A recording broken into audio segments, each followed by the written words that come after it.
Most students think learning looks like this. We hear an explanation, we understand it perfectly, and we replicate it the first try. But that's not how real learning works. Instead, they try one problem, they get stuck, and they start thinking, I don't get this. I'm bad at math. This is stupid. I'll just do it later. But this leads to procrastination and excuses, and eventually, many of them just quit. As a teacher, I've seen this cycle 1,000 times. The idea that you must understand before you can try is backwards. Real learning looks like this. We try, we fail, we fix, and eventually we succeed. This is what I call the tricycle.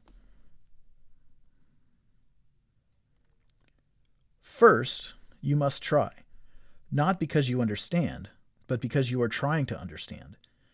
You might fail, but failure isn't evidence that you're incapable. Failure is information. It tells you what you don't yet understand, but it is the step that everyone wants to avoid. Failure gives us an opportunity to evaluate what we did and come up with a path to our solution. This is where real understanding starts to happen. It may take a few attempts, but eventually we succeed as we learn from our mistakes. Think about when we learned to ride a bike. Nobody listened to an explanation or watched other people ride their bikes and immediately rode perfectly. We tried before we knew how to ride. We wobbled.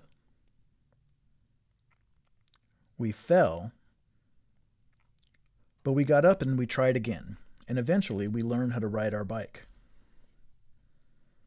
Math, and everything else in life, works the same way. It requires struggle and practice before we eventually succeed. The biggest lie students believe is that successful people don't fail. The truth is, successful people fail constantly. They just don't stop at failure. They use it, they learn from it, they go through the cycle over and over. Failure is not the opposite of learning. It is part of the learning process. Don't fear failure. Learn from it and stay on the tricycle.